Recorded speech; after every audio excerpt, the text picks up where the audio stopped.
up with vintage gods who created in front of me. It's the game with rigid campaigns, looking like a freak on a leash. Musical death as the inflatable heads create the fine mess fit for intended day. So it's good. Down the road, there's a place with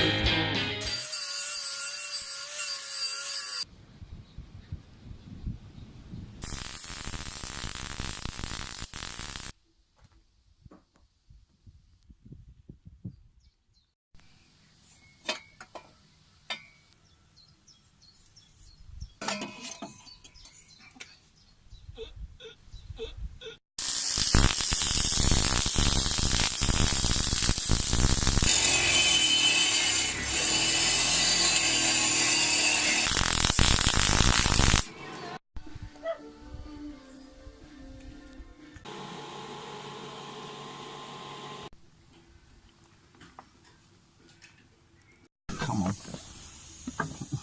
Hope you can edit that. I'll find my hole again now. There it is. I was not finding your hole. Offside tray, foot in the cool pipe. Done. Yeah? Done. Boom. Okay, we've got a B34 bottom end, original to the car. Got about 178,000 miles on it. We've got B35 head, which needed to be totally rebuilt because it had worn rockers, cam and everything, so it's had new rockers, cam, valve stem seals. It's got ARP head studs in it and a Cometic 3mm head gasket which drops compression to 8.4 to 1. Obviously all this here will be heat wrapped.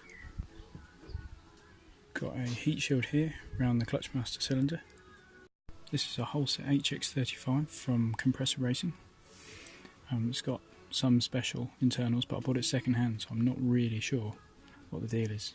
But I chose that size for spool time. It's a downpipe that my mate Steve made.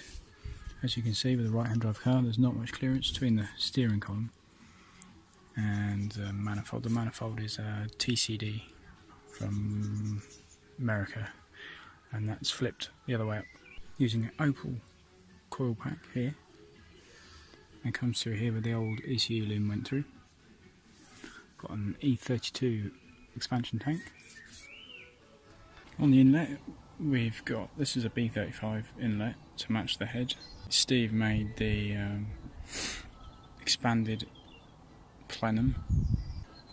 We've got a generic eBay throttle body at 75mm. Got a Turbo Smart ProGate 50, probably a bit over spec, but just do the job nicely. And these are V8, E39 V8 oil-filled engine mounts.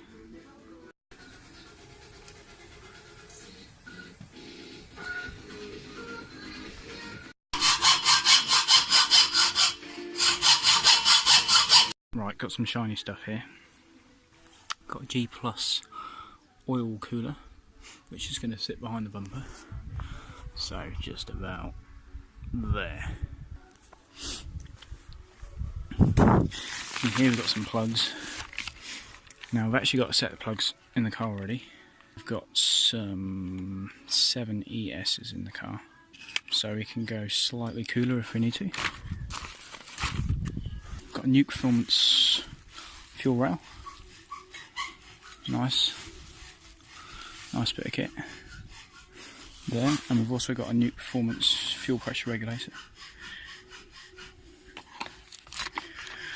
and Nuke blow-off valve there.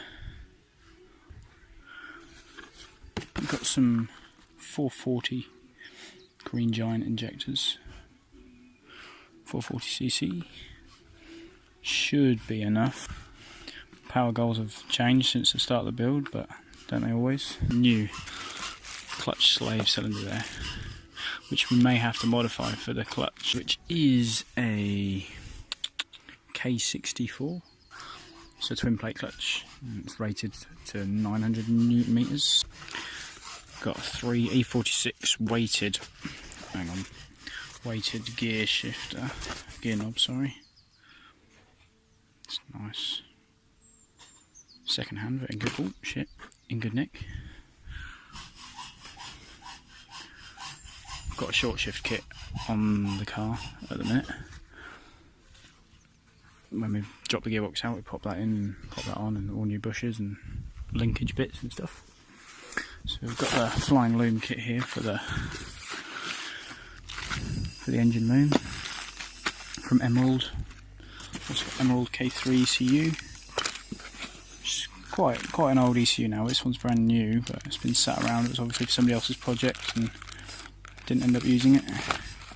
So we use a K3. We've got a throttle position sensor here as well. What we got in here? Oh yeah, some map sensor for the ECU. We've got an Innovate AFR. Fairly cheap breather. Catch can. But it doesn't need to be too special, it's just a can after all. And then this, which is going to be a sandwich plate between the oil filter housing and the block. You see it's been starting to be worked here. So that'll run an oil cooler to that. Okay, so I made some door cards up. Found these on eBay, these top pieces. And then this is Foamex board, 3mm Foamex board. Running an Island Engineering anti-roll bar. I think that's 25mm front and 19 rear, which is same as USM6. And then I've got a Racing Diffs LSD, which is 60% lock. And at the minute that's got a 364 in it, but we're going to put a 323 in it. E24 540 brakes all round. We've got Frodo DS 2,500s in the front, just standard TRW pads in the back. See, she's had a little bit of welding, just a wee smidge.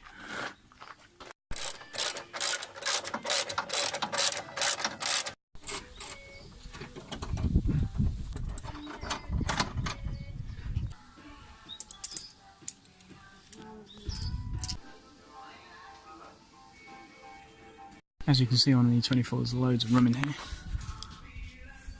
Got a thick 3-inch intercooler here.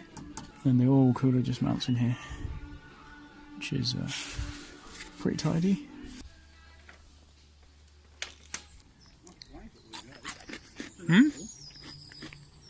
That's blanket weed, that is. Oh. Before.